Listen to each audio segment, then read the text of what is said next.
Hangout on Air is live.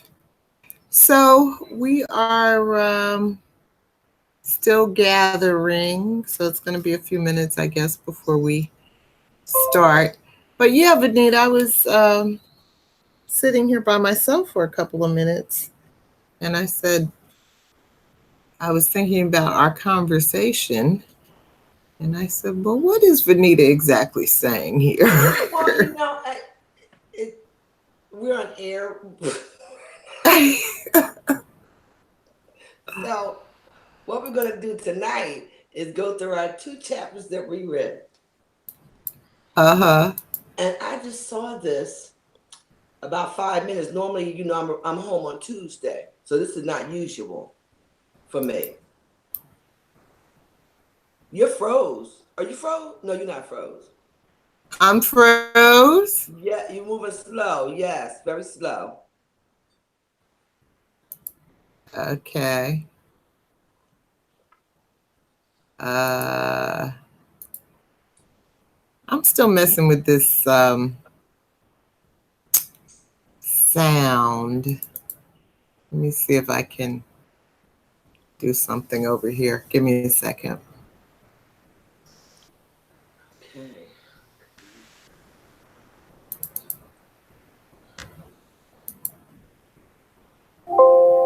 Say something now, Venita. Can you hear me? Can you hear me? Yeah, that's a little better. Okay. So you were saying?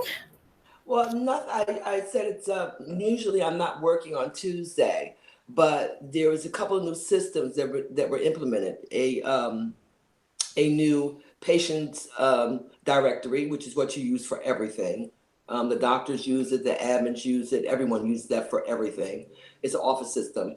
And also, too, a new telephone system, which is actually very, very nice. It's internet-based.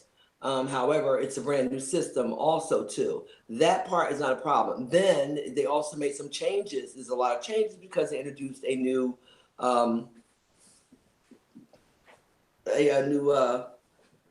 system that we use. So I had to go in today and I had to actually work this morning because yesterday it was a lot of crazy happened, so things couldn't get done. Then today, it was just a long 3-hour meeting and then the training, and I didn't get into almost 4 o'clock. Mm-hmm. So you know that threw me off my game. Yeah. Threw me off. See? I can't see Leonie. I can see her. She's muted. I'm here.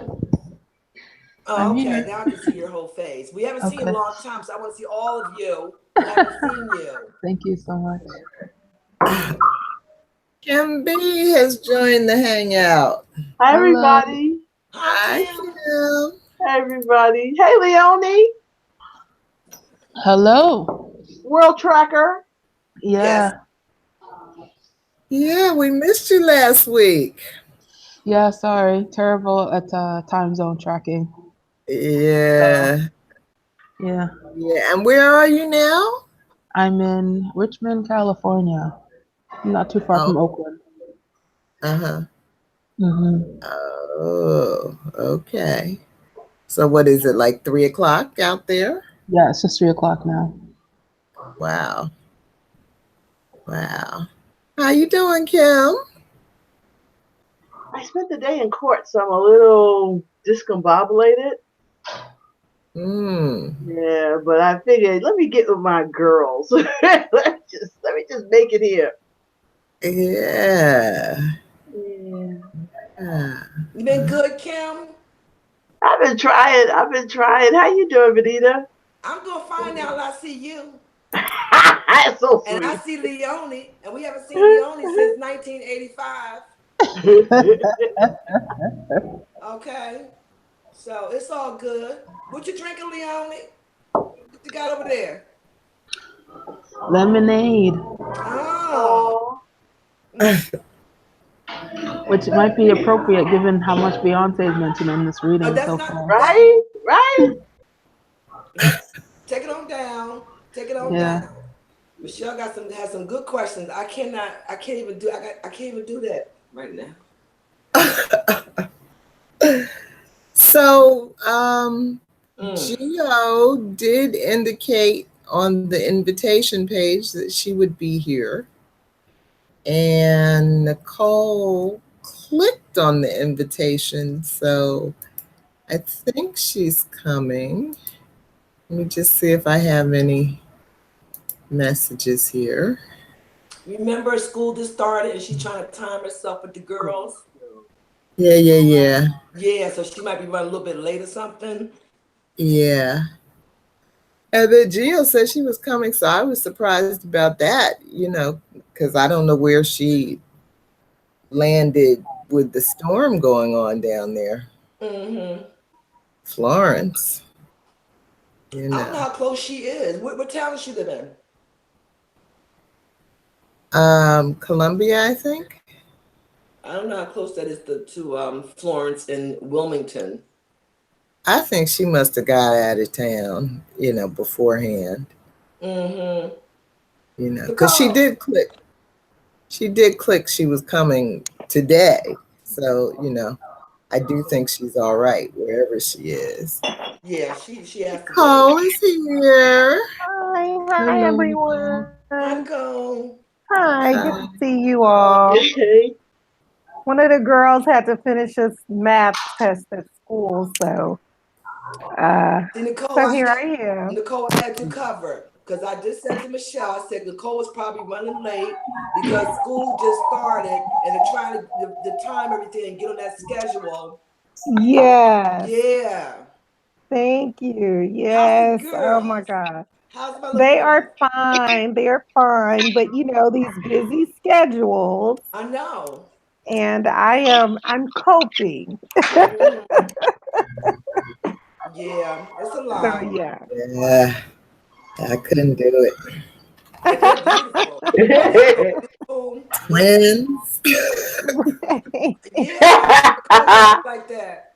Right. I tell you. You are very special. But my brother-in-law has triplets, so I say, well, I guess it could be worse, He and his wife Somebody have stay at the triplets. hospital, like 2 babies. So it wouldn't be worse because somebody had to help me. I need to live I know in. what you mean, Venita. No, I'm not saying you need to live in. You need somebody to live with you. You need somebody to live with you. Yes. Hello, That's Gio. so true. Hey, ladies. Moses. Hi, Gio. It sounds like I missed something really good. Nicole's brother has triplets. Somebody What? has triplets. Yeah, that's what I said. I said, what? Is the family moving in to help them out? Because good Lord. Oh, right. Oh my I tell you. Oh my God. Well, yeah. Oh my goodness. Could So be triplets. So all boys, it's 3 girls? boys. Yeah, Ooh, identical Lord, boys. no, they running away. They gonna come live with y'all. That's what's gonna happen. No. I'm Gio. kind of like, no. Gio, it looks like you're at home. Yeah. Fortunately, all we had down here was, in my area, it was just steady rain. We had some gusty winds, but the real test is going to come when all the water comes down from North Carolina through all these fords and rivers and what dams break and what dams don't. Oh, Lord, have mercy. We will see. Oh, wow. All right. Well, I'm glad you're all right because, watching the news. I know, so dramatic. What cracked me up was some of the parodies they were doing of the weathermen. Yeah. I think they're busted, right? They're busted. Anderson Cooper standing in a ditch and people walking behind him. I was like, they was like, oh, look, the comments were like, look, Jesus, it's Jesus and his brother. Hilarious. Yeah. Oh my goodness. Well, the People. gang is all here. You know what I keep meaning to ask you, Georgette, is what is up with our friend Jazzy J? Oh, and Is he ever coming back to visit us? well, maybe, but right now he's just working really hard. He's a new grandfather, and so he's trying to make ends meet. But he did send his hellos to all of you, and he said especially you, Venita. He know I miss him. All right. Well, tell him we miss him. Make sure he comes say hi and stop Okay. by. All right, I will tell him that. Yeah.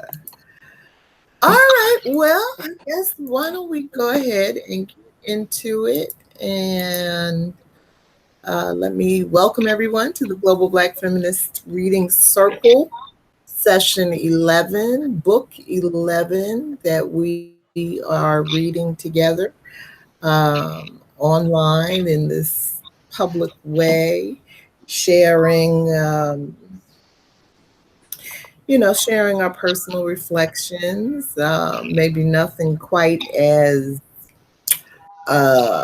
open and honest and revealing as Brittney Cooper does in this book, but we do okay. And you can, session 11 actually started, we met last week, but tonight is the first night that we're really going to begin the discussion on our book. And you can learn more about the Global Black Feminist Reading Circle on Google+, on Facebook, and where all of our videos are housed on YouTube.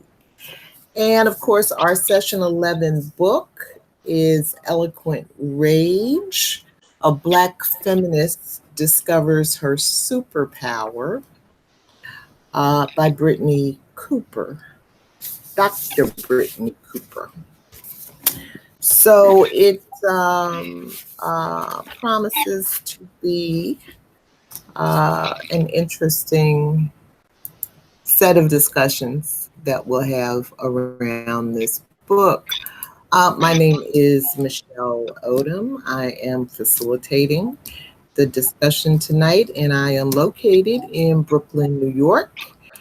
And let's go around, let's see, in the order that people came in. Venita. Yes. Who are you and where are you? My name is Venita Walker, and I'm joining you from Cromwell, Connecticut. Welcome. And Leonie, you're muted. Hello, everybody. My name is Leonie Smith, and I'm joining you from Richmond, California, via Toronto, Ontario, Canada. Via the world. And Kim B. Hi, everybody. I'm Kim Brandon, and I am in New York City. And hi. Hi. Kim, can you adjust your camera a little bit so we can see your whole pretty face, please? That's better. Okay. And Nicole. Hi, everyone. My name is Nicole Wilson. I'm joining from Houston, Texas. Houston, Texas. All right. And fighting flood and foe, Gio. Hello, I'm Georgette Moses, and I'm joining all you guys from Columbia, South Carolina. Still holding on. All right. So, Leonie, you weren't here, but we did do a little bit of work last week to select a few facilitators, and so Kim is up to facilitate next week, and that chapter is chapter 3, Strong Female Leads. So we'll come back to this at the end so we can flesh out the schedule a little bit more, which I only got posted late today. So I apologize for that. I apologize for the late posting of the agenda, but I guess I am still trying to get myself back into book group mode and the habits of doing things the way I like to do them. So anyway, maybe by the time session 11 is over, I'll be back up to speed. So did everybody have a chance to pull up the agenda? Yes. Mm-hmm. Yeah. Okay. And don't worry about it, Michelle. You got it posted. That's what's important. Oh yeah. You know what else is nice, Michelle? It's a nice little length now. You got a nice little length working there. A little what? It's a nice length. You know, you did good. Yes. Oh, right. You did good, Michelle. We might get to it. You know I'm not up to my own self.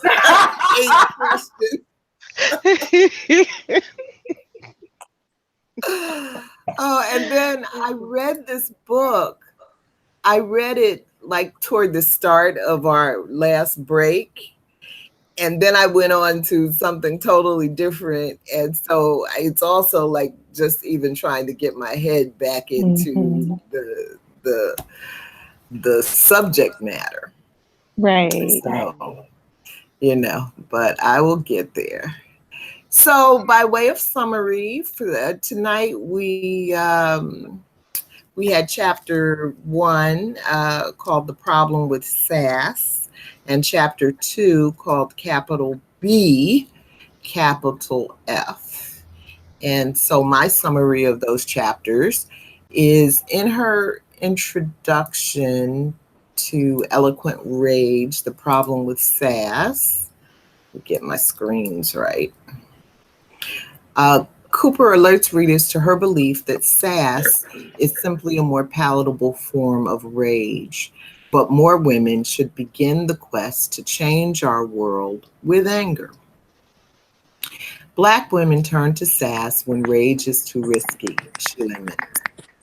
Erica, a former student, called Cooper's rage eloquent and helped her see Black women have a right to own our anger, which can be a powerful force for good.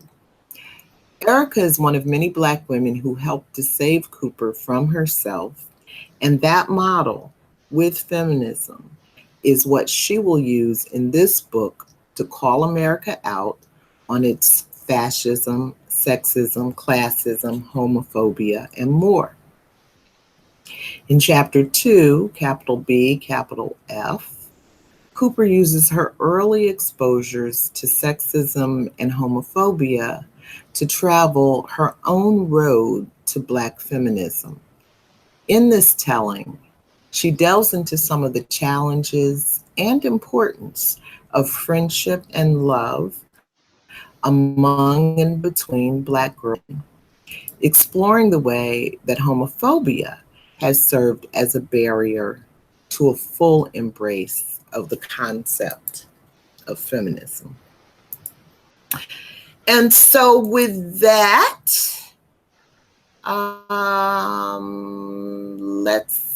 let's begin. Who wants to choose a question? Since there are only 8, I think, we can maybe do them all, but why don't we just have somebody randomly pick a question of your choice and we'll start there.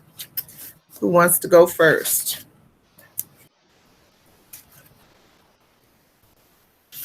Well, don't all jump at once. I guess I can go first. I'll start with question number 1. Okay, thank you, Kel. What are the things about being alive today that leave you feeling angry or enraged? I think there are hundreds of things. So we got to narrow this down. What we got? 90 minutes here. I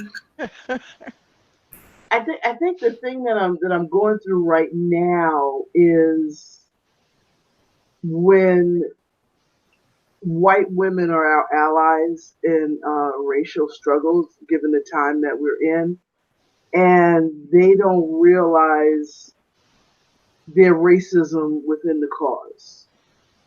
And you just have to keep checking them. And so it just seems like my rage sometimes calls people out as opposed to calling them in. And so that's one of the things that I find hard, that we're working towards some sort of racial justice, but I gotta keep training you. I gotta keep stopping and saying, ouch, ouch, ouch, ouch. And so I think that's what I find frustrating, but that's where the work really is. I think in those conversations, that's where you actually can make some change. But I still get tired of it. Does that make any sense? Mm-hmm. Yeah. Okay, thank you. Yeah. Anybody else want to react to question one?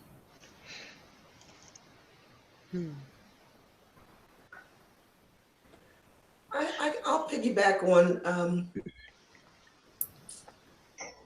Kim's comment. I think at this point in my life, I don't call them out and I don't call them in. I don't do the other one. Time is of essence. I just stay focused on whatever my goal may be. You know, I hear them and I don't hear them. I just don't spend any of my time on trying to educate them, massage them, soothe them, call them out, pull them in. It's just, you know, the time is too short. It really is. And I'm tired. I'm just tired. It takes energy. I'm very careful today at 59, almost 60 years old, about where I put every ounce of my time, where I put every ounce of my energy. And I just try to focus, and I'm the quiet feminist. I'm not the in-your-face one. I just do what you do, give it 150% and keep it moving. This is a lot of work today, Kim, along with everything else. It's exhausting. By the time I get done with them, I don't have the energy to focus on what I need to focus on. So I just don't even, you know, you got to find yourself at this point. I got things to do.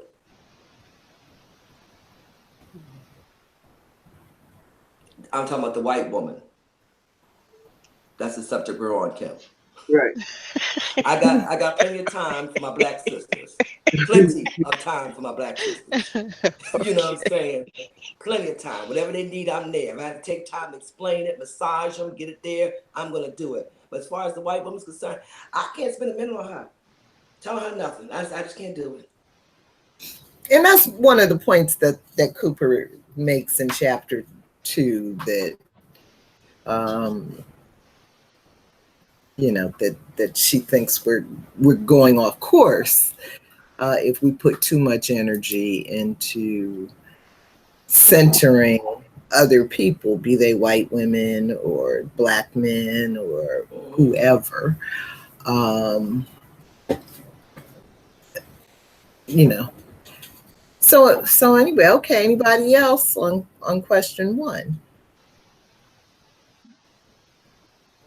I would say that, like, I don't know if it's anger as much as it's like just despair at the soup that we're in.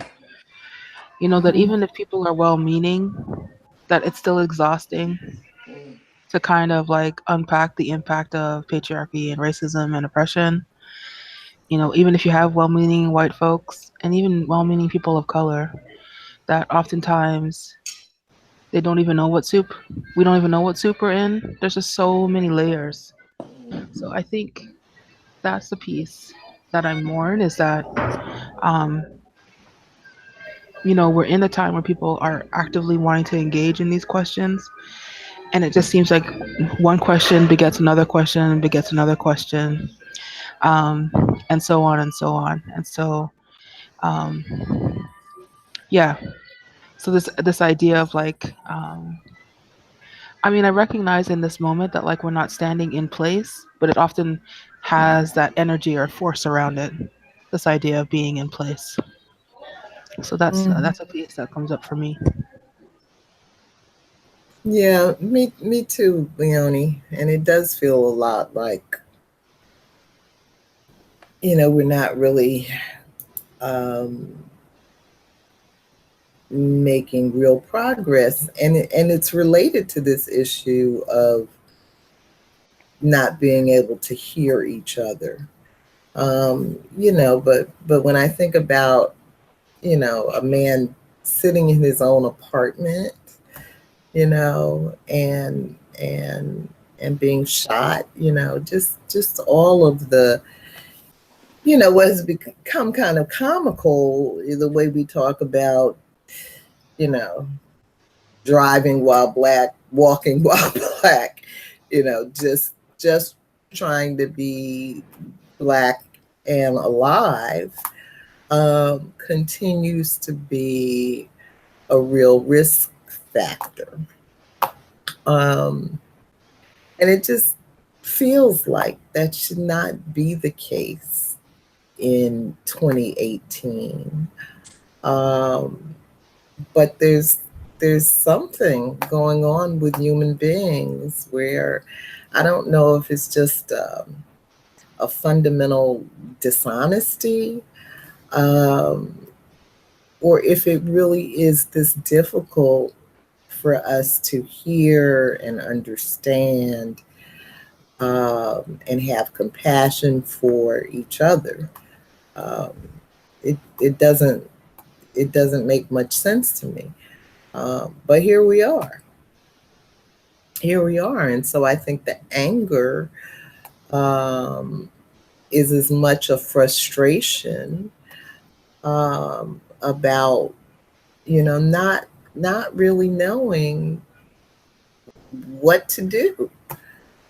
It seems like we've tried everything, and and here we are, I believe on as Black people, on the precipice of extinction. So it's very frustrating. Well, I don't necessarily think we're on the brink of this extinction, but I do think that there is a collective coming to voice here or about social debt that has been so permanent in our communities, and the notion of their life, like we are just surviving. And we are holding and hanging on. And it's tough and it's tiresome and it's inhumane for people to be asked to survive intact what we've had to survive, And so, and the assaults are consistent and continuous and ongoing, and will probably never end. But I think there is something, and I think that's, that it makes it celebratory, as well as it can keep us shaking our heads that we keep surviving this. How? And I'm clear that we're surviving, but I'm not saying that we're surviving with our psyches intact, our emotionality intact. We're not, those things are in deep need of restoration. And so to just connect that to number one, I would just say what keeps me enraged is I went to a workshop over the weekend, and a professor, Dr. Guzman at Texas A&M, he said it so profoundly that when people and institutions pretend as if they are helping, and they're not. You know, it's pretense. You're not helping. You know, when certain programs are gutted, when we know what's priority, when Africana studies and what the hell has happened to Black women's studies in universities?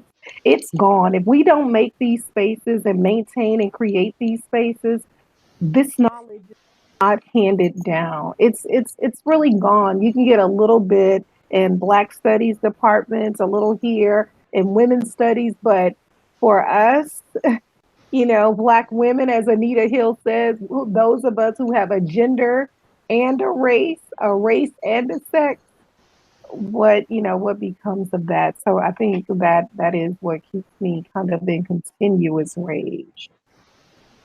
Mm-hmm. Mm-hmm. Okay. Thank you all. Nicole, you want to choose another question?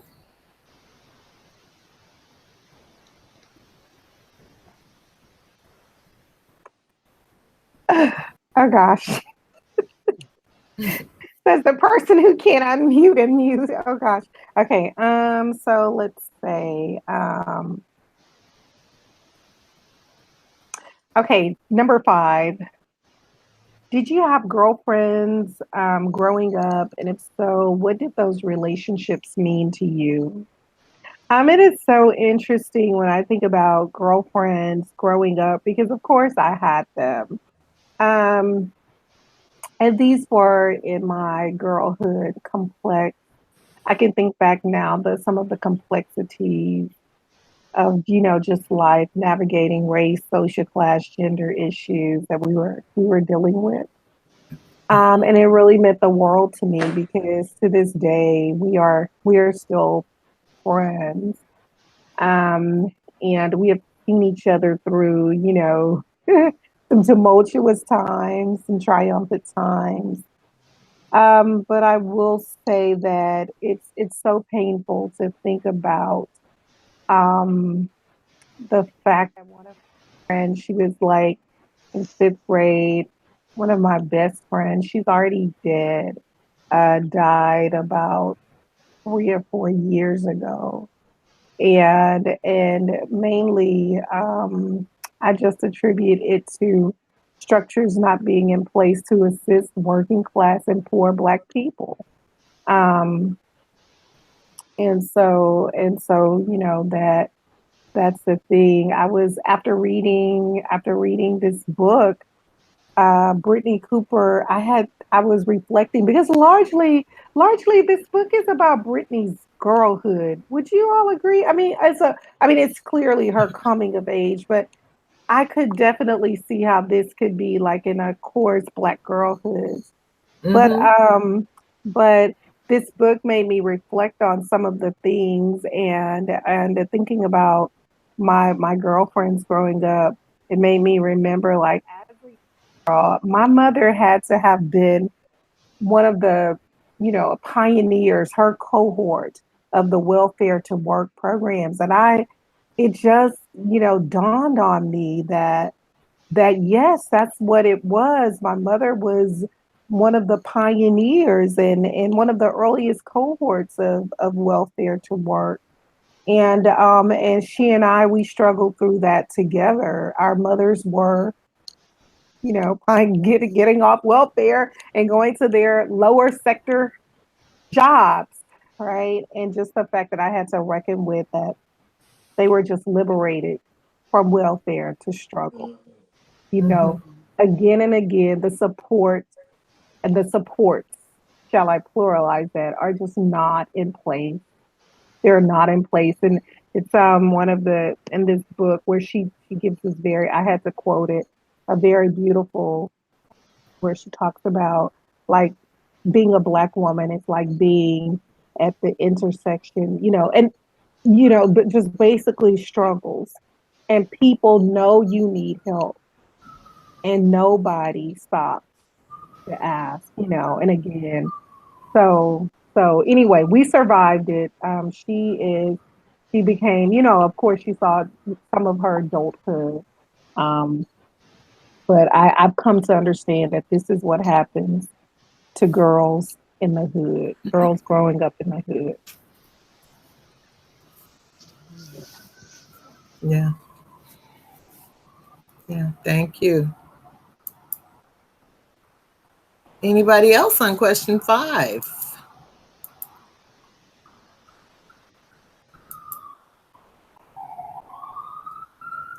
Well, of Well, course, I had girlfriends. One of my girlfriends is here. So, but I had other girlfriends besides Venita. Um,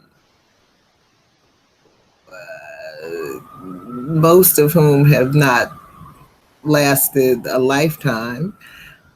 Before I met Venita, my early, like before junior high school years, um, I was in predominantly white schools, and I had a couple of white girlfriends. So I related to, Cooper's whole discussion of that phenomena. And Cooper makes the point also that, when you're in a predominantly white area, um, it becomes that much more important, the friendships that you build with Black girls. And so even though I was going to predominantly white schools, I was also growing up in the Black church. So I had some Black girlfriends through the church. Um, but but being a PK kind of always put me in a different position. Um, so so I don't know. So my memories are not, because of the way I grew up moving around all the time. I think my memories of my childhood are not that clear. I wish they were clearer, but they're not. But in my early teens, I met Venita, and and it's been a lifetime of friendship through all of life's ups and downs, and highs and lows, and and all of that. So I can't imagine life without her. I do have to say, at some point, though, Venita and I have never been one to send to do sexting with each other. yeah, I was on. Yeah, yes, I was on. I'm like, well, that's not how we do it. But it's okay if you do it that way. I'm just So, saying that this was new for me. This is very new. I mean, really new. yeah, so I just want to say I have had a lot of girlfriends, really, but I've never had any quite the way Cooper describes them. Yeah, she got me some new stuff. I don't know, maybe we're missing something, Venita. No, this is new. This is brand new. This is new. Actually, it's another generation. It is, and I started to get quite headachy trying to read actually these chapters. I found them stressful. Maybe my head's not in this space, maybe if I was 20 something or 30 something, maybe I'd be able to. But then again, I don't know, because we grew up in the 70s, but we still did not. That's not how we did it. You know. I mean, even if we had cell phones, that's not how we. If we had them, they were actually existed. That's not how we do it. But I could totally relate to what she was saying about, where men have been have not shown up for her in a strong way. It has been her girlfriends that have, been with her through all of her ups and downs, and, all of that. I totally relate to that, Yeah, but that's just not just her generation. That's what I've always seen when I was growing up, was women Yeah. coming to women's rescues. I didn't Yeah. see really men come to women's rescue. So this is not even a new concept. That's what I saw 99.9% of the time. Social economics had nothing to do with it. Your education had nothing to do with it. I just black and white. I saw women come to women's aids. That's what I've seen most of my life. Yeah. So I can definitely relate to that. But that's all I know. That's all I've ever seen. Anybody else on question 5? Did you have girlfriends growing up? Well, I had girlfriends. Well, I'll just call them friends. Because, well, we did move around a lot, and my family life was kind of dysfunctional growing up. So it was kind of hard to maintain close relationships until I got to Catholic school and then on to high school. But it seemed like we were all so involved in our own little lives or stresses. Because when you live in a big urban city, yeah, you got stresses every day, and you don't know, if someone is going home and they have a meal, or if they're going home to get abused. So, Right. You have to take all those things into account. And so I would have to say that my relationships with all these different young ladies opened my eyes to how the differently people can live, but then still cope and then still try to be a beautiful, loving person on the outside. And then there were the ones who were, they were the mean girls. And then it was interesting how Dr. Cooper talked about the mean girls who were her friends, but felt they had to be mean. Why did they feel they had to be mean? And that made me reflect on certain instances in grade school and then in high school, where here we are more or less looking alike, more or less, the same range of social economics, and education, but still yet we found we needed to separate ourselves to, who's wearing the best clothes, or who's got this, who the boys like, they like us, so we're hot and whatever. And then and how you would gravitate towards the cliques because that's where you felt accepted, or maybe you felt more empowered in that one little group. And just allowing yourself to be vulnerable, to allow someone to share their story with you, or you then felt you could share their story with them, and then you found ways that you were so much alike that you could overlook all the rest of the stuff, and that it wasn't really that important what you wore, what you had, whether or not you got to go to the prom, but just that person showing up every day. And even if all they said to you was hi, good morning, or hey, come sit next to me at lunch, that is a friend.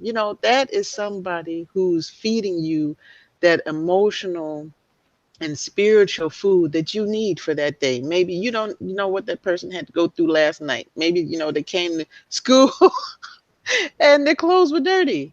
And instead of making fun of them, you embrace them. And I think, that's sort of the thing that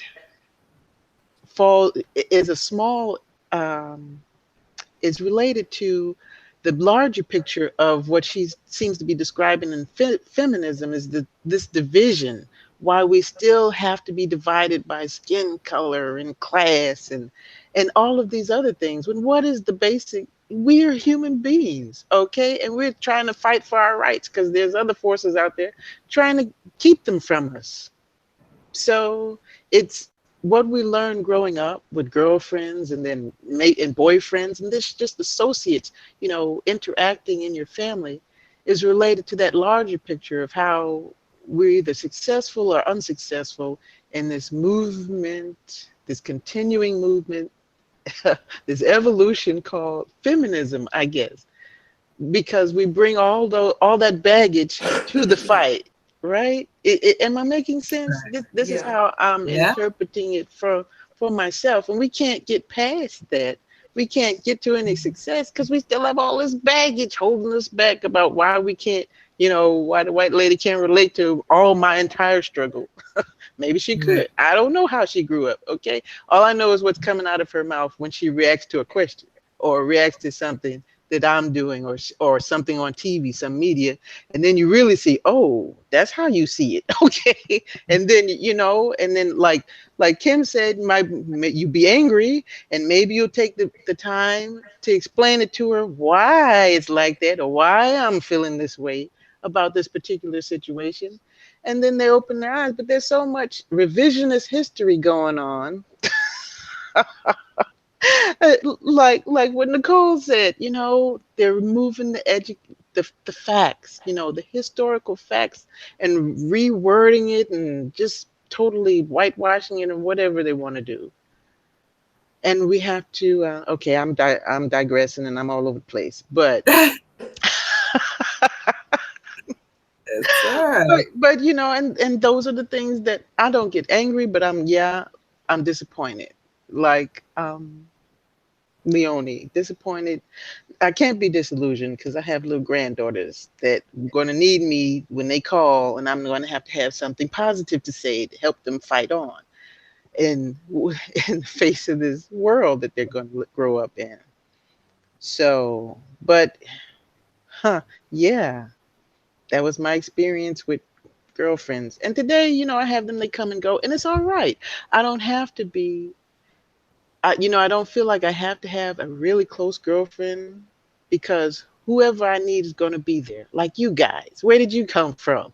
Okay, all right, you came when Introvert. I needed you. All right, so I'm not going to classify anything.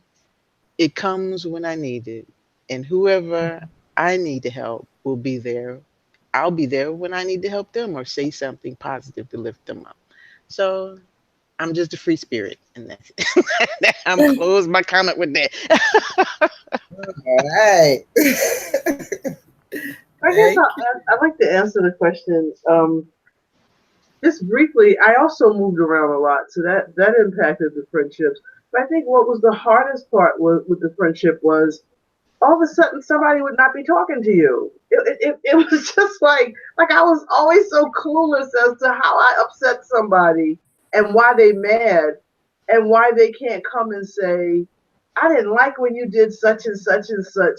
So friendships ended, and then you're in the same school, but you don't talk anymore.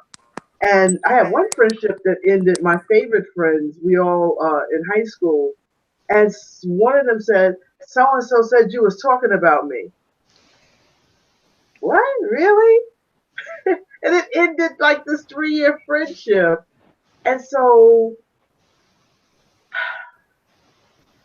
I love that Brittney Cooper is talking about love and us valuing the friendship so that we can start mirroring that we need to value the relationships ourselves and to look for ways to repair things and how to talk to each other when something didn't go your way, because there's always two sides to a story.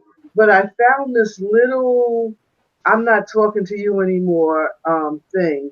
And one of the things I'm very proud of about myself is I'm willing to talk through any conflict all the time. Maybe talk it to death, actually. But I just find that all of a sudden you thought you were in this friendship, you thought this was your sister girl, and all of a sudden, you know, she's not calling, she's moved on, and you didn't even know she moved on. So I just love the fact that if feminism means we are going to value ourselves in our own spaces, I just love that. I really, really think that that's revolutionary. Thank you. I could say one thing, Kim. I always had really a lot of struggles having Black girlfriends. I'm gonna be honest with you, because I didn't fit in a clique. Didn't want to be in a clique. Wasn't a follower. Didn't care what you did. Didn't want to gossip. Didn't need you to be there all the time. I had different people for different things. One I roller skate with. The other one I go to, whatever. And I found it growing up in South Philadelphia. And a lot of times I would go to Society Hill and stay with my godparents, which was all white, just all white people.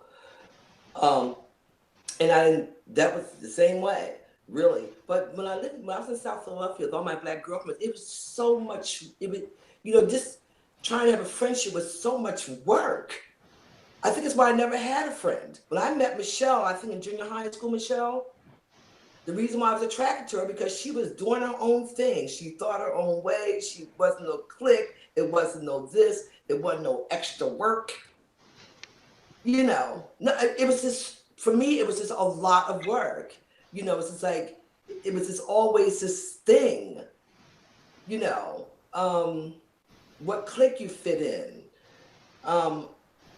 If you felt confident, that was a problem, living in the city and being a Black girl. So it was just always extra. And when I met Michelle, she came to school, and I'm like, and she just had this walk about her, very confident, straight walk. And really, yeah. Michelle has a walk like she's, and I noticed her, and I noticed her, and I'm the same way, and I'm like, that might be a friend.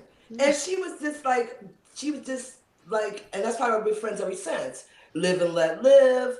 She has her opinions, but she respects yours, and vice versa. She wasn't caught up in no clique, or I gotta dress like you, or look like you, or be able. To make a long story short, the point was, it was just too much work, because everyone had, there's so much going on in everyone's lives, in their homes. Remember, this was like the 60s, so it was a lot going on. So it was just too much. And you never knew, like you said, when somebody was going to come out of some crazy, it was just too crazy for me. I'm just non-confrontational. Yeah.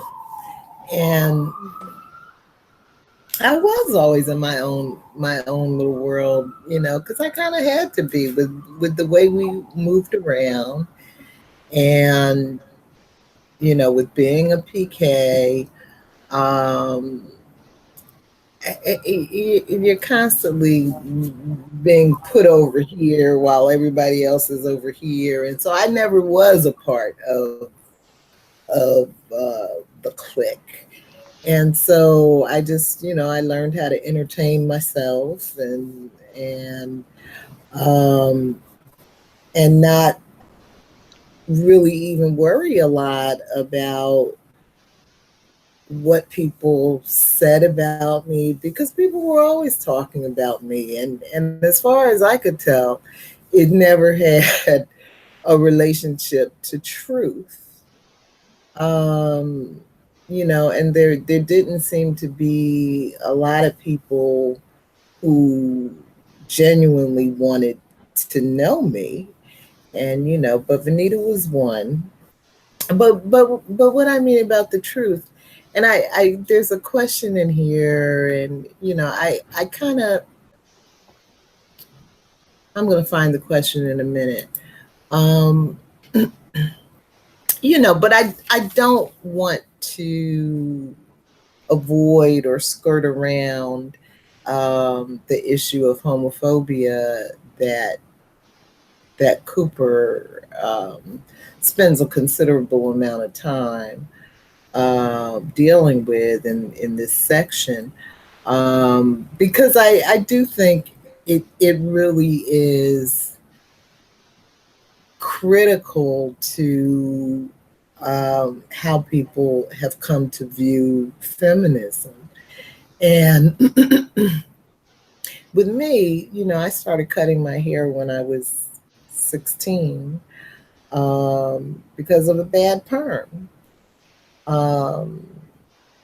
not because I had decided I wanted to be a lesbian. And so my mother was very upset about it because she said I looked like a boy.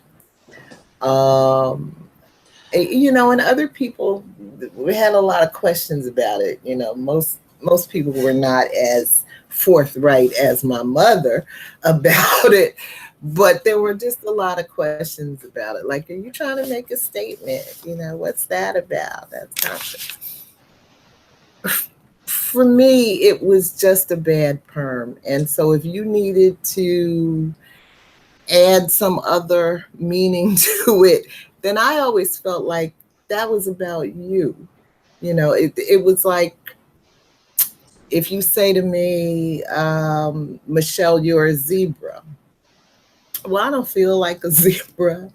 I'm not, conscious of any move that I'm making to become a zebra. When I look in the mirror, I don't see a zebra. So if you see a zebra when you look at me, then I think it's about you. I don't own it. And so in that way, I don't care a lot about what other people say about me. And maybe it's just because of being in this PK position, I've had people talking about me my whole life. And very little of it, from what I could see, had to do with truth or any effort that they were making on their part to actually get to know me. So I remember very clearly, and I kind of don't like the way to me, it feels like Cooper is conflating issues of gender and sexuality in a way that I don't know is really helpful. But I'm old enough to be Cooper's mother, so I have a slightly different perspective on it. And I remember very clearly when boys were accusing girls of being a lesbian if you said the F word. If you said anything that sounded like, you didn't want to play this submissive feminine role, then you must be a lesbian. So what I'm saying to you is that, but I never owned it because I knew it wasn't my reality. So you could call me whatever you want to call me. And to me, that is about you.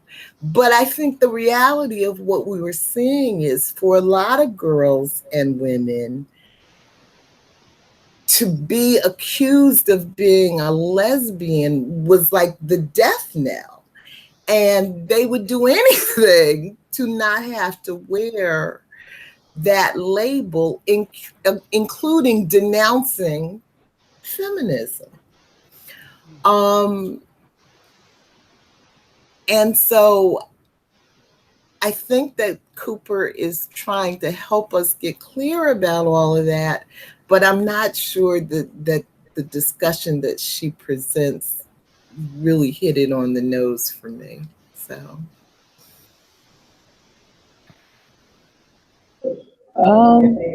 Yeah. There's a lot there that I also am I'm in agreement with.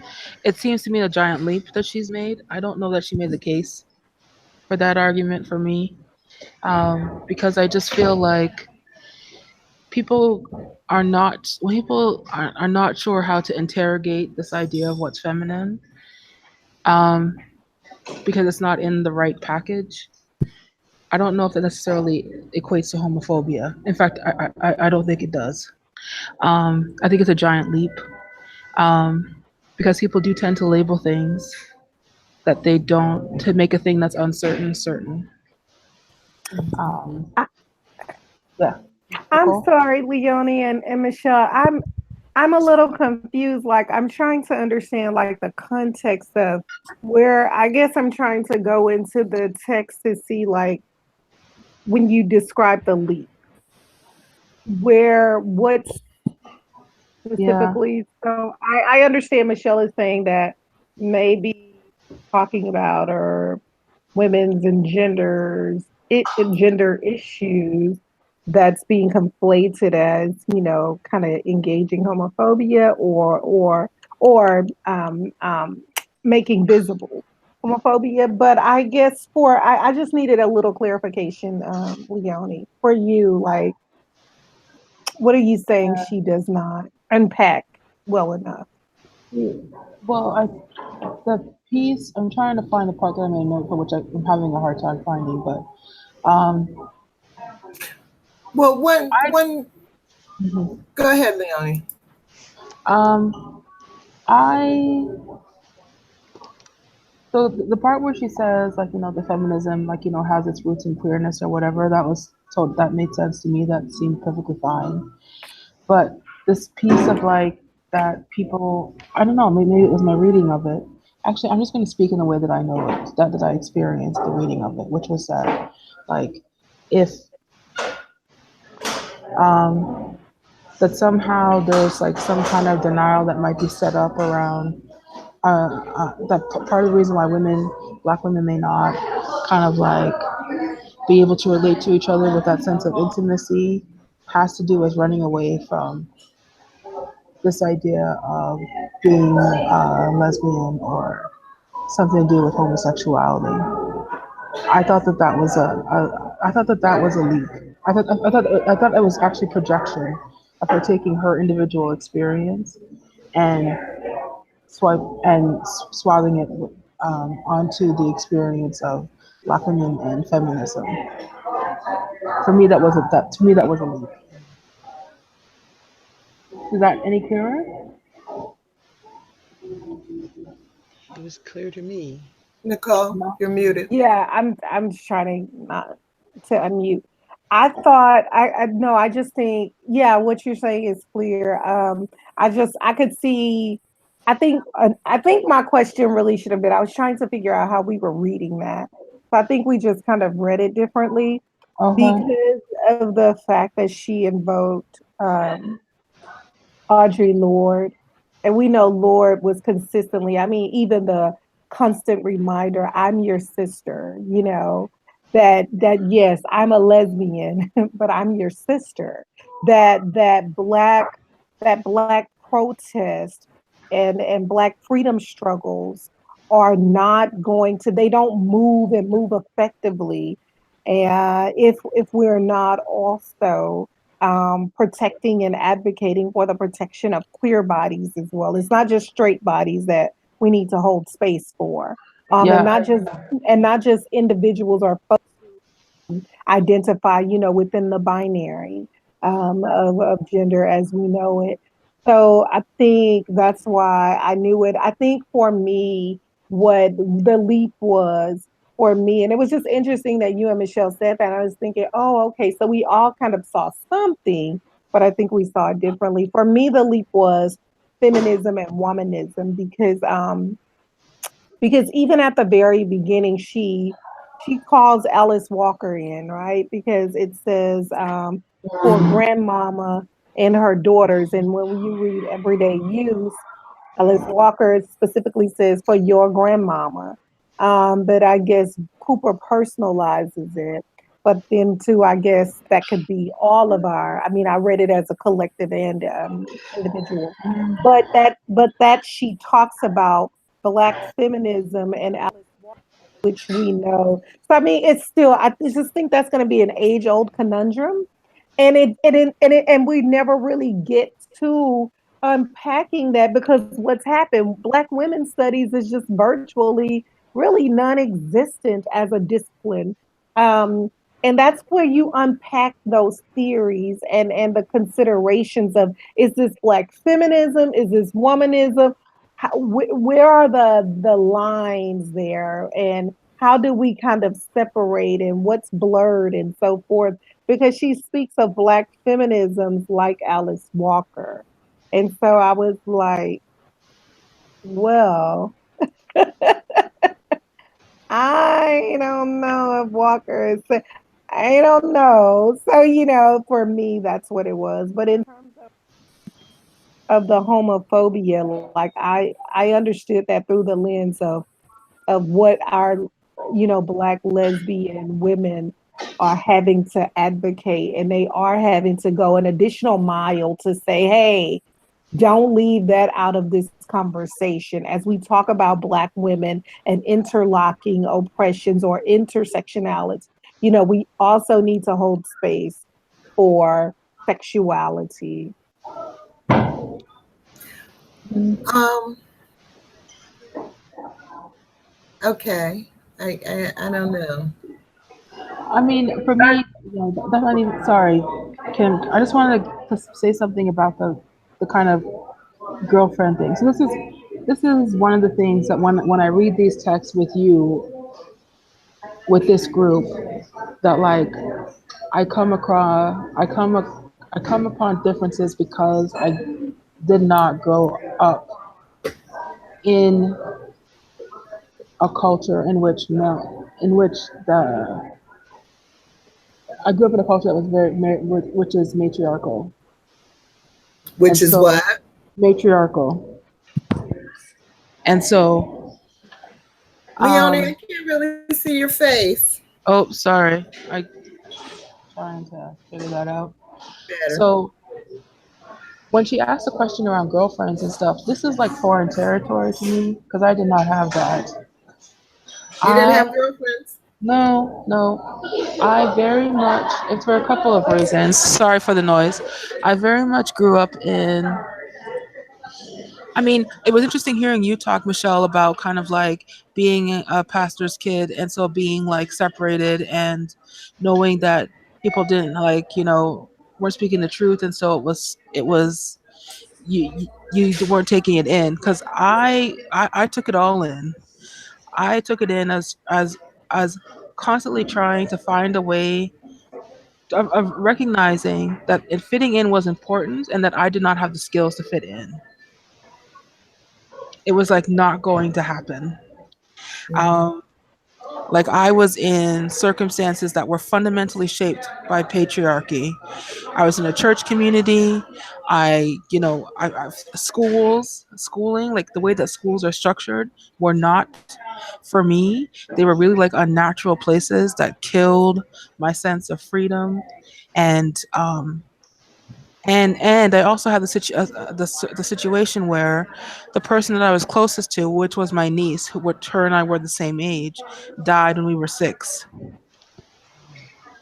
Right. So I was. I feel like my experience has been. This will come to me in adulthood, where I have been in a constant state of protectionism, and it's something that I am actively unpacking right now in my life. That I was constantly on the defensive. I was super sensitive to, and I still am, to the kind of like tensions that she talks about, like girls not talking to you anymore or whatever. Like I get devastated by that kind of thing. And so I'm in a situation now where I can choose as an adult to ensure, like right now for me as an adult, for me to be in a relationship with anybody, vulnerability has to be on the table. It's like if we are not willing to be vulnerable with each other, I cannot be in a relationship with you. So I can make that choice now as an adult. But growing up, I had walls made from brick and iron and ore and like everything. I had all those walls up, and my job right now is unpacking all of that. And Hmm. so now is only I only feel like now is the time for me to actually have friendships and relationships that are actually worthwhile having, because I saw myself as being defined by the feedback that I was getting, which was not positive the whole time growing up in my life. So I just wanted to share that piece. Wow. Well, thank you. That is very Yes. powerful, Leonie. Does that also extend to institutions? Like what you're saying, like, can you not, do you feel as if that goes against your personal ethos and maybe you're not gonna seek jobs in spaces that are, and I know that's kind of tricky because, it, but it how has does that worked extend. out? Yeah, it does extend. And I don't know, I think you were part of the conversation that I had like in December when things were not going well for me in this job. Oh yeah. What I kind of realized was that in leaving my other job and leaving kind of regular work, I had moved into a space where I could no longer tolerate not being in spaces in which I was required to bend and shift and shape for Mm, my survival. Could not do mm, it. I can't do it. My body will not allow me to do it anymore. So yeah. it does definitely go into institutions. I am not in the business of trying to find my way or I'm not in the business of survival anymore. Like I'm totally done with that. Over. Finish. Yeah. So if I can't find a way to um to thrive in a space or in a relationship that I am in, I actually cannot, my system, my organism cannot tolerate it anymore. I like that. Yeah. That's That good. sounds good. I mean, because Sounds much like of a what good thing. Cooper is talking about is like what happens in um, public things, public services, public supports are not there. And largely what's happening to Black girls and women when these supports are not here and everything is becoming privatized. And so our options become limited, right? But there is always this way that we are outside of what's considered universal is a white heterosexual in America, rather white heterosexual Christian male. And so we are always already outside of that. So when we lose kind of these supports, when these spaces no longer exist, Black women and girls, we lose big time. You know, we lose, we feel it when these things And happen. it's interesting because I'm reading a book now in another reading circle called Caliban and the Witch. And it sounds like you might have heard of it, Nicole. And what's really interesting about that book is that it is revealing for me this understanding that, like, and it's giving me strength because it's revealing that, like, we have been masked from a history that's not just about like not having Black history or women's history, but like the history of revolution, how revolutionaries always win.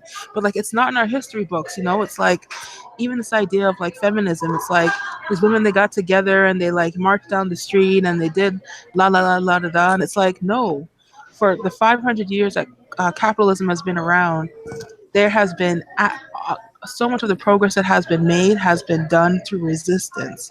And yet we're living in under such a system of like patriarchy and like this mask of like of politeness and correctness and blah blah blah, that we don't recognize our own strength, like the power of, if what would it be like if we were to step up and step into resistance, right? Like, because we've been told that it's not effective, like we're just going on this pathway of capitalism and patriarchy, and it has to go this way and that way. So for me, it's just like this gives me strength because I know when Cooper talks about Black women being like central to the business of liberation, it's liberation not just for Black women, it's liberation for the world, right?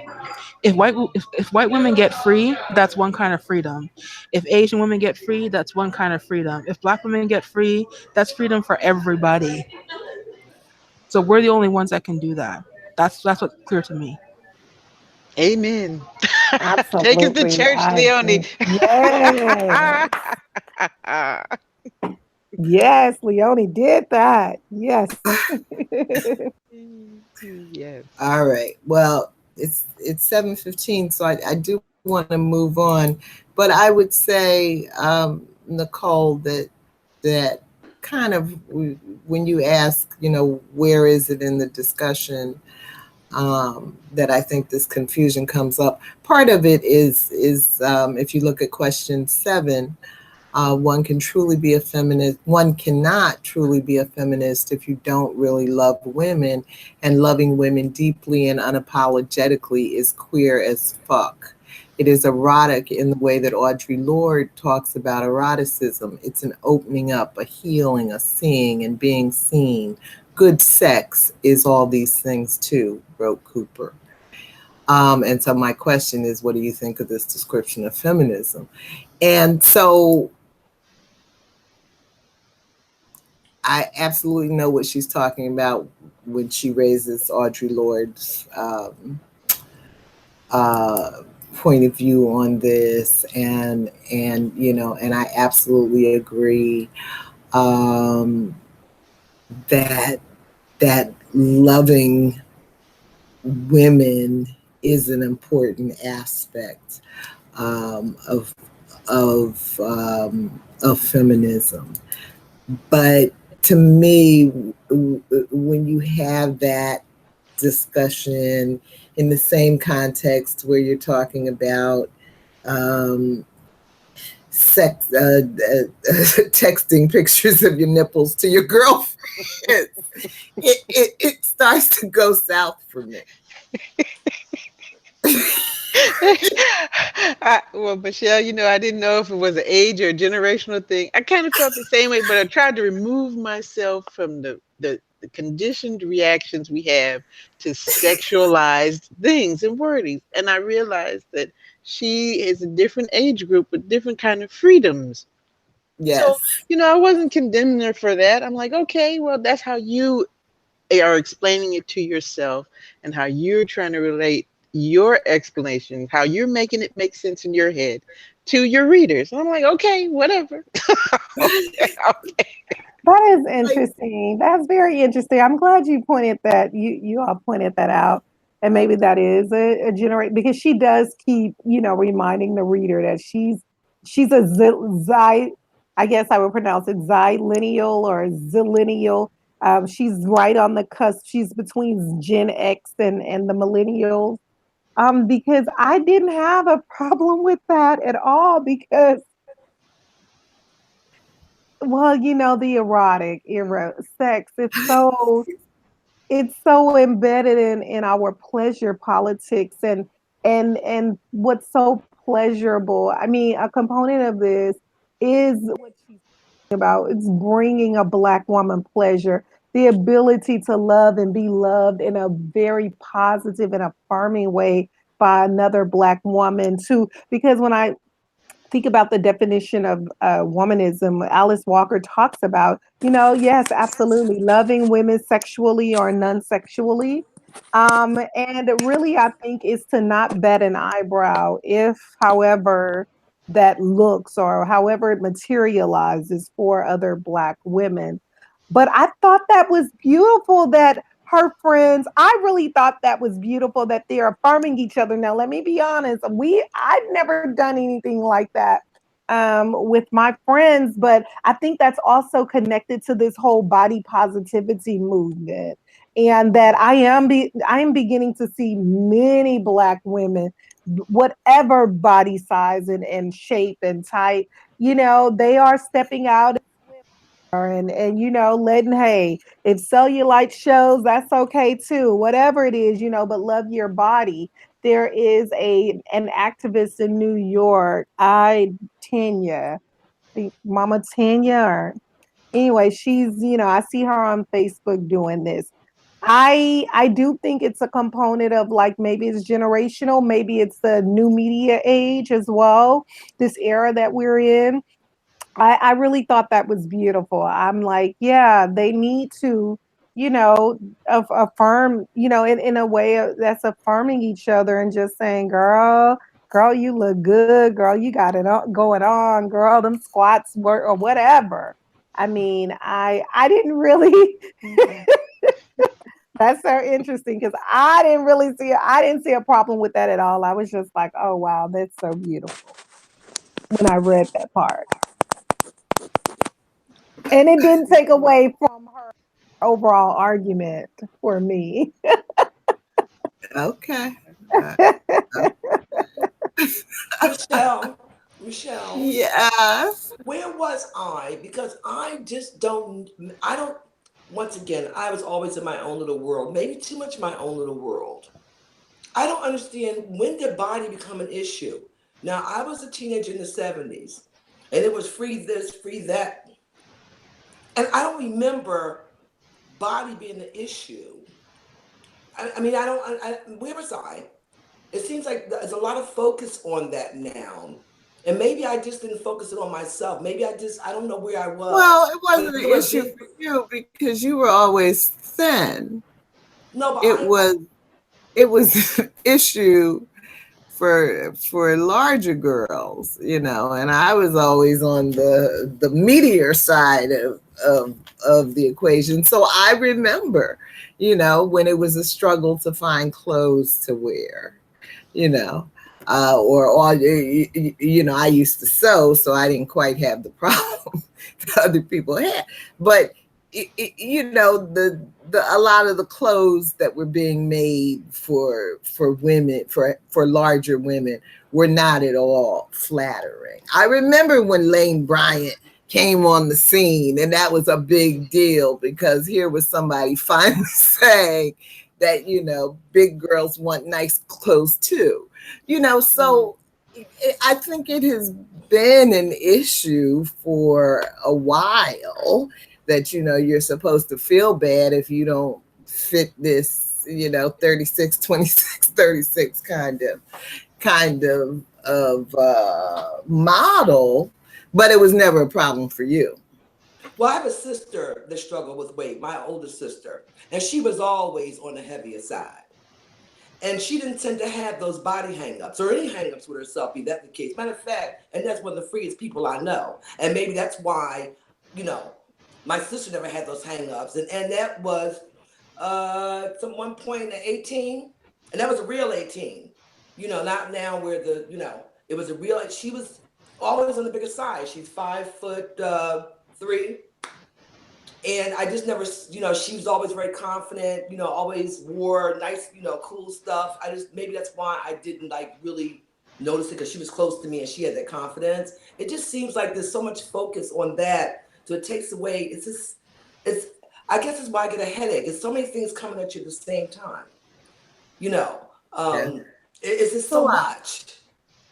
You know what I'm saying? It's just, you don't even know, it's overwhelming for me. Do you also hold? I was wondering, do you all also hold in what she's describing there for what is happening with highly I don't want to say, well, I don't want to even use the adjective high. I just want to say that for successful Black women who are already isolated, there's a certain risk with the professorship, because once these women finish grad school, you as a newly minted PhD, you don't know where your job is. So here she is, Louisiana, had gone to school to Howard and Emory, right? I think she went to Emory. So she was in the South.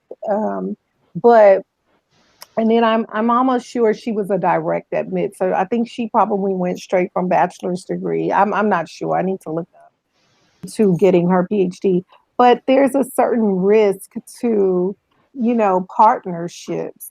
And so what happens when somebody, like what she's describing, not being touched and not being talked to and not hearing those kind of words and that validation and affirmation, something is, to me, that's hard, and it's harsh and it's wrong, because we need touch, we I loved need her honesty that. around all of that. Yeah. Mm-hmm. In the creative ways that I guess she and her friends are responding to that. But Yeah, well, what? that Well, maybe I just see past that, because I'm looking at her picture and she's absolutely gorgeous. Maybe Yes, I she just is. don't see that. And maybe it's just me. You know what I'm saying? She's fabulous. You see the picture? She is. She's beautiful. Yeah, She's She's but beautiful. beautiful, beautiful spirit, but she She also just talked about like these hard, and people would Yes. tell her that, oh, your standards are too high. How many Black women have heard that, All right? of That, us. yes, your All of us. standards are too high. And it's like, nah, you got to, we need partners, we need partnerships. And so it's been tough. And she's negotiating, and well, she's reflecting on how she's had to negotiate that, um, which again is really tough. Yeah, yeah, yeah. And I don't think there are any easy answers, really. Uh, Right. you know, thinking about question 8 in our feminist origin stories. You know Yeah. how what led us to feminism, and I mean, you all have heard me talk probably a lot about having 3 brothers growing up, the only girl. And but there's something about that one has always made me question how much sexism is nature versus nurture. So to the extent that it's nature, we're never going to do anything about it. Um, and it also, I think made it kind of clear for me that um, men are not being faced with these same kinds of challenges to finding intimacy, love, sex, companionship, um, that women have, and because of that, because the scales are imbalanced, they also, in a lot of ways, are not being challenged to be the best that they can be. Because they can kind of pluck from this sea of desperate women, um, willing to kind of be their all. And so while I can understand as a man why that might be fun, to just feel like you have your choices, I do think for their own character, um, it is really problematic. And for the community, it is problematic, because men are not being challenged, in a lot of cases, to be their best. And so women, we are in this situation where so many of our men get killed, so many of our men are imprisoned, yada, yada, yada. So many of our men don't make it out of school. We've got all of this stuff going on. And so it seemed clear to me at a fairly young age that if you had feminist kinds of inclinations, not lesbian inclinations, feminist inclinations, then you might want to get comfortable with the idea of being alone, because there may not be a man willing to kind of step up and be challenged in a way that he doesn't really have to be. And so while I understand the loneliness, to me, that is one of the challenges that you embrace when you accept that you're on a feminist path. You know, it's not absolute. You know, you may well find partnership, but it is a real risk that you take. Venita? No, I agree with you 100%.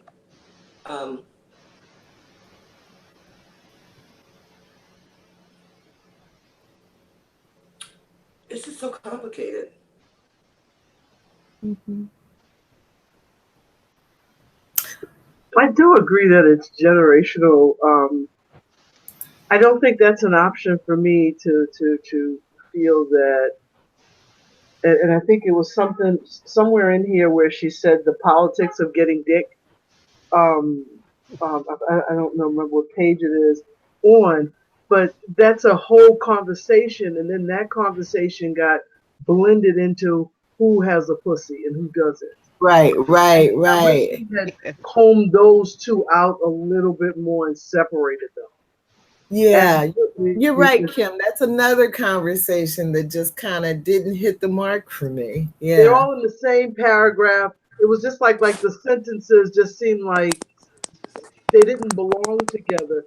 However, I do know that it's a different time. So when you have songs out like "I Kissed a Girl and I Liked It," you know, it's more acceptance. There's more of a let me try this and see how it is. Whereas when for me, my generation is like, oh, no, that don't work.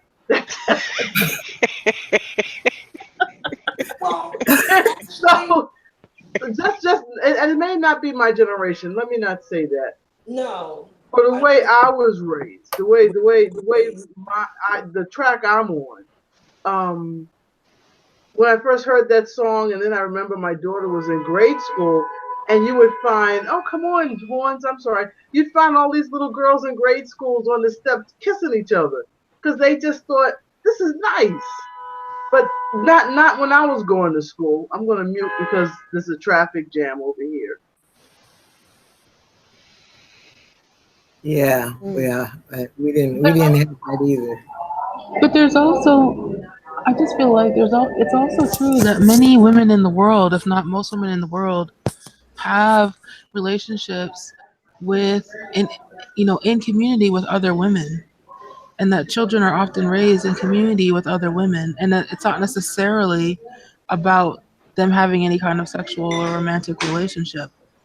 Obviously Right. that happens, but like I guess I want to keep us to keep in mind that this comes from we haven't been steeped in this like Western culture, which is not how most children are raised or how most women are in the world. It's hard to remember that because you're told that like you have to raise children like within a nuclear family. A nuclear family is a made up thing. It doesn't like exist in most parts of the world. That's true. Right. But it is also very true that children need to be raised in community. Like I see my friends who are exhausted raising children, and I come from a culture where the idea that a child can be raised by is supposed to be raised by a man and a woman, like by two parents, and like that's enough is absurd. Mm-hmm. It takes way more than that to raise a kid. So I just want to keep. It could just. We are so divorced from how it is that we were living, how Mm-hmm. most humanity lives, and how it is that we were living as people of African descent. You know, not even that long ago, that we also have. Yeah, it's closed a container of what it is that we think we need to have. Or how life has to be set up in order for us to thrive. Like there Right. is no reason why it is that like a single woman cannot have a child if she's in a community with other women. Like I know I chose not to have children, but my sisters had kids. One was married, one was not. Trust me, the one who wasn't married didn't have any less support from the one who was married. The support came from us as a family of women. It didn't come from the so-called partner or husband. That's not who raised his children. Mm-hmm. I raised his kid. Thank So you, I thank just want to you, share that. thank you, Leonie. I agree 100%. When I chose to adopt, I was adopting as a single parent, and I have a community of women that have raised my child. And so that's the whole point that I think we're also talking about in this book. Mhm. It's so much more about being a woman, loving woman, than giving me an orgasm. Mhm. Right. So much more to us than who's touching it. So Right. so thank you, Leonie, because I have a powerful community of women who I adore, and I have somebody now. She has an issue. She called me in the middle of the night. I'm gonna get up out of my bed and go to her house. Mhm. Right. I love that you remind us of that. Yeah, no, but that's it. And that's why I think, this conflating of the gender and the sexuality didn't work for me. But one of the things Venita pointed out when we talked earlier, is that there's stuff about this book that is really kind of more geared toward younger women. And I think that's true. I mean, Dr. Cooper is obviously brilliant, without a doubt. Um, but I do think this is partly a reflection of of where she fits on the generational scale. And so I don't think she has children. Mhm. And so I think for her concerns, her relationship to women is related to who's touching it, Kim. you know, and I just think, the more complex life gets, the less that question matters at all, you know. Are you So, saying the more complex life gets, the less sex matters? yeah, yeah. I mean, yeah. I mean, it's. Yeah, I'm not saying that it's not important. I'm not saying that we don't still want it and still do it, but you do have other things on your mind, and I don't think that Cooper is there, because I don't think she's a parent. Well, You no, know. she's not. She did say that she does not like children unless they belong to somebody she loves. So, Yeah. Yeah, right. She does. Thank you, Yeah. Michelle. I really appreciate you saying that because I am definitely, to be honest with you, I'm struggling because my head is just not here. She throws me like I just got this head spin for these two cats. I mean, I know really, it's not comforting for me. It's I find it stressful. oh no. And that's because not because of anything she's saying. Nothing is new. Remember, I'm a teenager in the 70s. I was a teenager in the 70s. Yes, Okay. ma'am. Brittney, girl, She don't know. right. So this is, Okay. Brittney, really, okay. But anyways, people gonna tell their business in the street. But Well, tell your own. Don't be telling mine. that's what I'm saying. That's what I was saying. Nobody's telling nobody's business in the street. I'm saying that because even this generation, the 20-something generation and the 30-something generation, we have technology. Everything is like this. And actually, this is way her reading is. It's like this. From one subject, she studied Beyonce for a long time. She really lost me there because she said some stuff that I just was not getting. Then she rolled into bell hooks. She just hit it in the head. Bam! I was like, ooh. So by the time I got done these two chapters, I was mentally exhausted. It was just from one thing, it was to the next. She elaborated on some things very deeply, like Beyonce. Yep, Beyonce was in there. Which is cool. Like I said, it's a different generation. I'm just saying it's what I see every day when I work around a lot of young women, wonderful women. But that's the way I felt. I could not connect anything. I couldn't, savor over anything. It's just. Well, I don't want you to give up. It is a good book. I did enjoy it. I have read the whole thing. I don't think Beyonce comes up anymore. Oh no, it's not just about Beyonce. I mean, Yeah. no, it's just. I mean, really, this is her. This is what she thinks, and this is okay with me. So, Benita, you're speaking of writing style, just like moving from, because I think she's Right? like Is it right? holding like this pop culture. She's having Yes. pulling these people in. Oh, okay. Yeah, So and her and I writing. just find it stressful. It's not comfortable reading for me. That's on a personal tip. Has nothing to do with her or what her content or what she's saying. It's just I find it stressful reading. It's not comfortable for me, and my head has to be like there. Maybe my head is not there right now.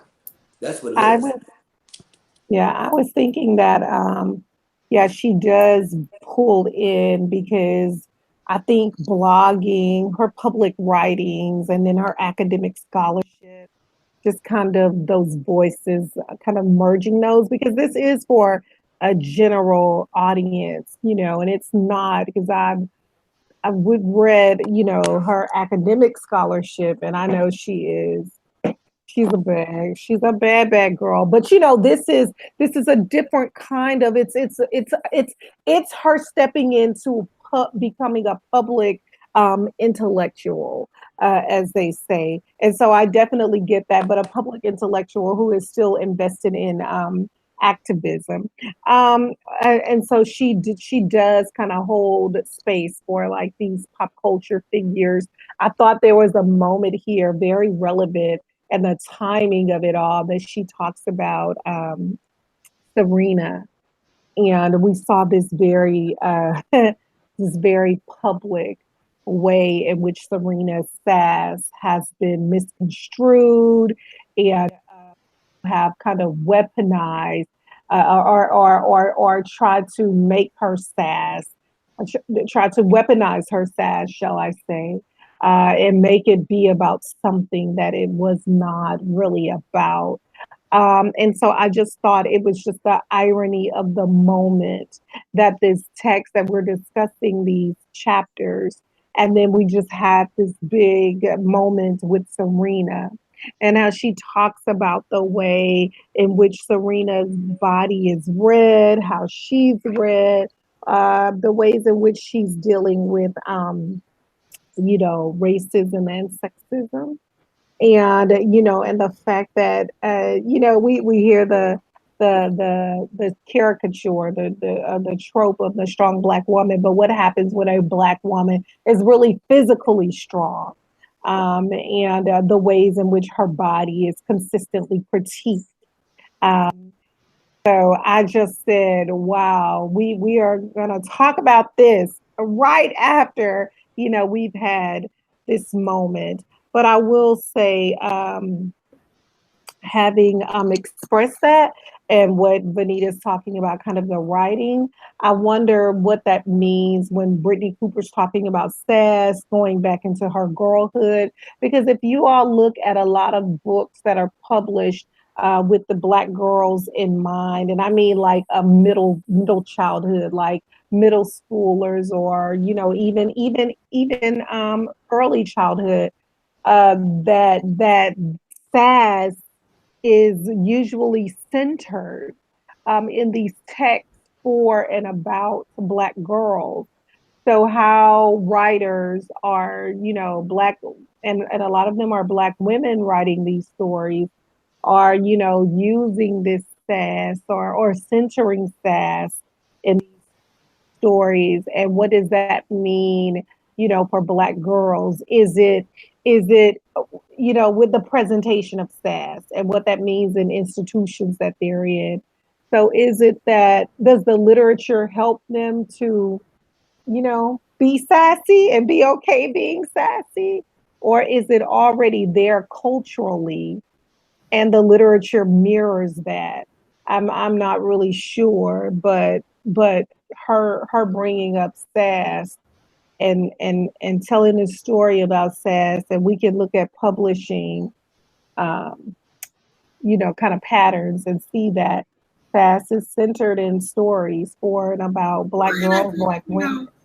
I think what Cooper is saying about, the what is the language that she uses, Nicole? Like with sass being, your go-to when the rainbow isn't enough. Right. No, Yeah, when rage was too sass expensive. being the thing that you use when Yeah. you don't want to take the risk of Right. expressing your true anger and rage.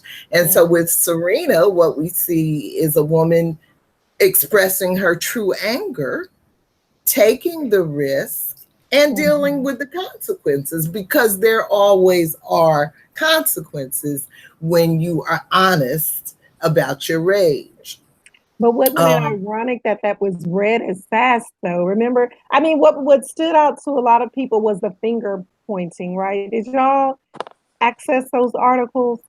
It, Yeah. I did. right? Like, you're gonna apologize to me. It was it was seen as sass and not necessarily the rage. Was that ironic for you, Michelle? Um, yeah, yeah. It just is it just to me is just a common example um, of another example of we're not supposed to. We started out early in this conversation talking about how it seems so difficult for people to hear us. It's difficult if you're talking to white women for them to hear what we're saying. It's difficult if you're talking to Black men for them to hear what we're saying. It's like, we're speaking some other language. But in all cases, Black women seemingly are not supposed to have anger or express their anger. And if they do, it gets dismissed, it gets, uh, you know, uh, um, demeaned, it gets delegitimized in 1,000 different ways. And so, so what's going on with Serena, I think is just what, as everyday people, we see every day. Um, but so it was just interesting to see it happening even at that level, even at that level. You're not supposed to, you are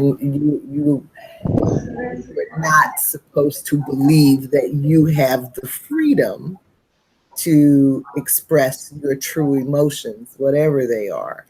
And I'm saying it like that because I think it's always what people are projecting onto you.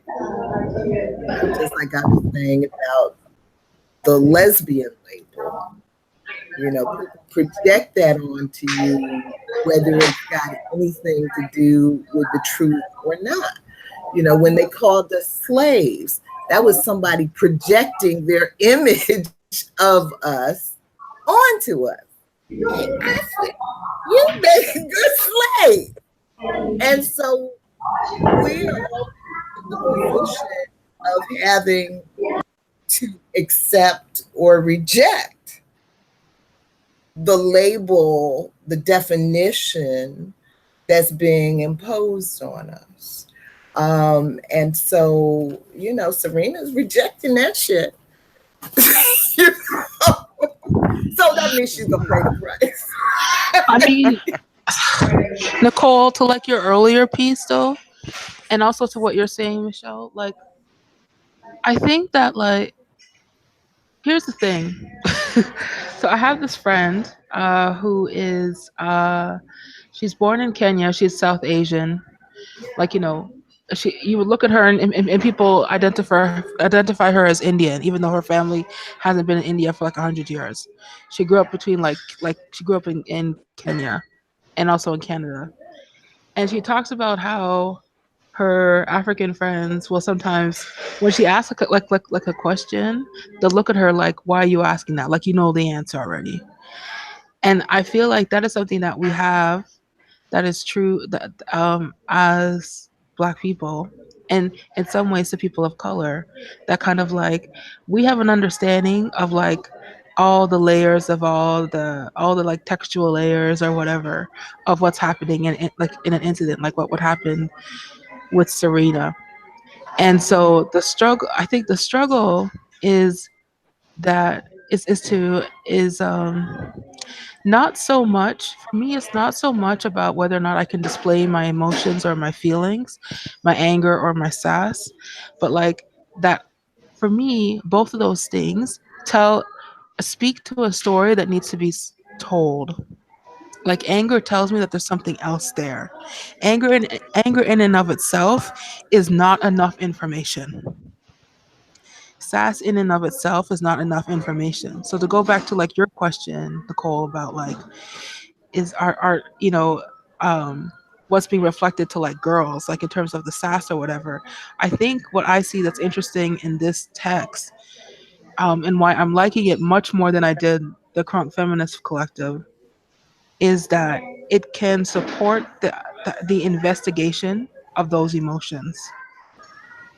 It can probably support giving language to some of what the sass is about and what some of the anger is about, because I feel like that is where liberation lies, is being able to express not the anger or the sass, but like the what's underneath it. Mhm. Mhm. You know what I mean? Like, Mhm.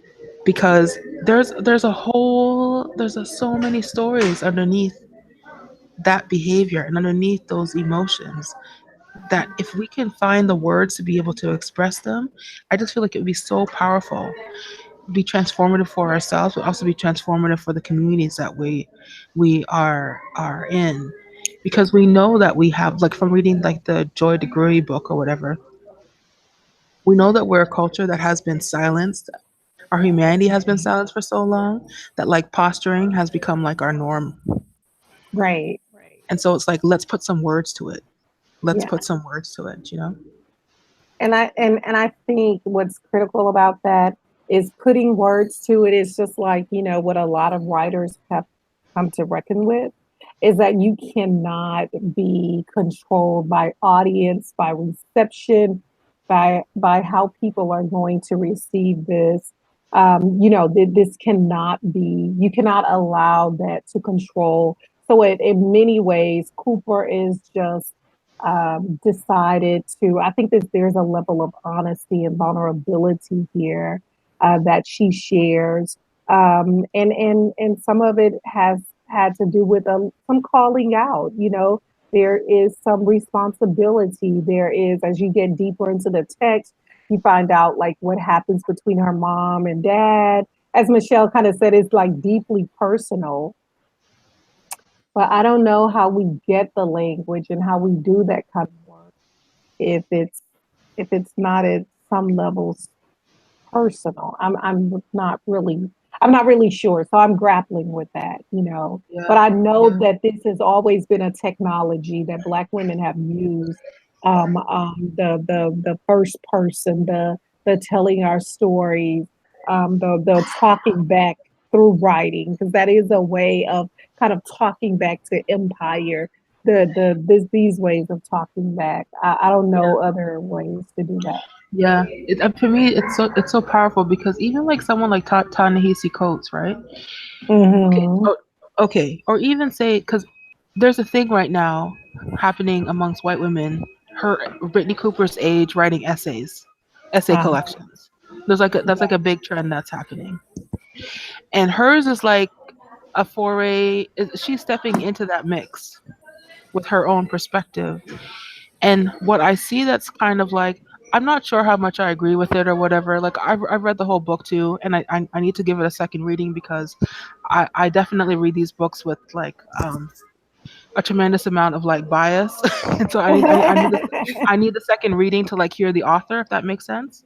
yeah. But like, what if you think about her and like say someone like Ta-Nehisi Coates, who's like less than 10 years older than she is, he is looking back and reflecting on the now. And she's in the contemporary and reflecting on it. And so that is unique. That's why she's telling the Beyonce stories. That's why she's telling the Serena Williams stories, because there's something she's taking things that are contemporary and unpacking that, which is a rarity. Not sure. I'm sure not in like your circles around uh, academia, but like certainly in a book that's like published by like a major publisher and is written in an accessible way. That this voice is a newer voice that's reflecting on the contemporary and moving forward. And I don't actually know of I mean I guess there are a few more of these kind of collections that have come out recently, and I haven't really read them all or whatever, but I know that that's new to hear that from a Black female perspective, like newer, to sit in the contemporary and to reflect and I mean not newer, but I mean that it's something that's happening now that wasn't necessarily happening before in a way. So I'm glad to have that voice in amongst, the Sloane Crossleys and the whoever else, feel like their mother didn't hug them when they went to Yale. So, Okay. Yale, I'm going to Yale this week. I'll be at Yale this week. I said, speaking of Yale, I'll be there this week. I'm going to see Saidia Hartman and Nancy, some wonderful academics. But I'll be at Yale getting my daughter some T-shirts. Well, you ought to stop it on Venita and say, hey. I should, and I'm hoping I won't get the cops. I'm not going to be in the student section, so hoping I won't get called. The cops won't get called on me just because I'm sleeping somewhere. So Oh goodness. Well, look, you all. We are running over. I think we had said we were going to do these from like 6 to 7:30 this session. Am I right about that? I think you're right, Michelle. Yes, this is what happens when we have that extended break. Yes. So, but I do want to be respectful of everybody's time. And so, Leonie, while we have you here, you saw I did Leonie leave? No, she's still there. Oh, okay. I couldn't see you. I did post the schedule earlier today, and you see we have some holes in it. For instance, chapter 7, Orchestrated Fury, or White Girl's Tears, or chapter 8, chapter 9. Would you particularly like any of those? You're muted, Leonie. When you coming to Yale? I'll be at the end of the week. okay. Yeah, so I'm probably fine in terms of the subjects. I'm fine to do any of those. I didn't get a chance to check my calendar against those dates, so I can do that and then write back to the group about that piece. Okay. Well, yeah. Why don't you just either we can talk about it next week, or you can post a note in the session group. So we'll figure it out. And I guess Venita, you have to figure out if you're going to read the book for real. Yeah, because I'm not sure if my head's into this right now. Oh. All right. Well, I'm getting a headache. But I'd like to see Nicole. I'm 25 minutes away. Are you? Okay, yeah. I'm like 25 minutes away from New Haven. So I'm trying to figure out what dates you're there, because I'm in Newark, New Jersey next week for a week. Oh, you no, are? Yeah. From the 24th to the 28th. So will you I used to live in Newark. Yeah. So I'm near there for a week. So and I'm a West Coast girl now, so like I'm not sure when I'm gonna be back on the East Coast. So I'm just letting y'all know. Well, let us know. Maybe we can meet in the city for break bread or something. Yeah. That would be lovely. All right. Yeah. Definitely. So I'm doing this week though, Leonie, because by Sunday I'm coming back Okay. to Texas. But Okay. yes, Venita, I'm gonna reach out to you, Venita. Please make sure you do, because I am 25 minutes away Okay, from cool, Yale. cool. All right. That's why you said Yale. I'm like, are she really say Yale, New Haven? That's down the street. Yes, Yeah. yes, I'll be there. It was competitive and I won it. So I'm excited. Okay. Oh, I had to do it's a truth telling conference. So I had to do my own form of truth telling, like Cooper. I mean, well, I had to write something, and it resonated, and I was selected. So, Oh, and that's the so school cool. finances it. So I mean, even though it's kind of hostile there, at least they have money. They finance truth. so, Okay. so I don't know what to say about that. I'm still parsing that, you all. Yeah, you'll be okay. You'll be okay. If you got any problems, call Yeah. me. I'll come pick you up. Okay. Okay. Yeah. I'm gonna reach out to you, Venita, for sure. Yeah, make sure it's okay. Yale, New Haven is pretty cool. There have been incidents, but there's incidents like that on every predominantly white campus Absolutely. across Yes. the nation. They haven't Yes. put Yale's story out there, Yeah. but my Absolutely. brother-in-law is at Harvard, at Chicago Law School. He had some incidents Yeah. And what I because, love is how quickly they respond, though. I love that. and they should, Hmm. because they're killing us.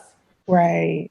You need to respond Oh, quickly. ooh, in the Did you want South. to sign off officially, Michelle, and Oh, then people that's can Yes, talk yes, if they I want to talk? do. well, Yes, why I not? right. do. People can stick around if they want to stick around, but Everyone, as always, it's been wonderful. And we will see you next week at the Global Black Feminist Reading Circle, reading our story together. Good Yeah. night, everybody. Have a great week. bye. Nice. Good Okay. night. Bye.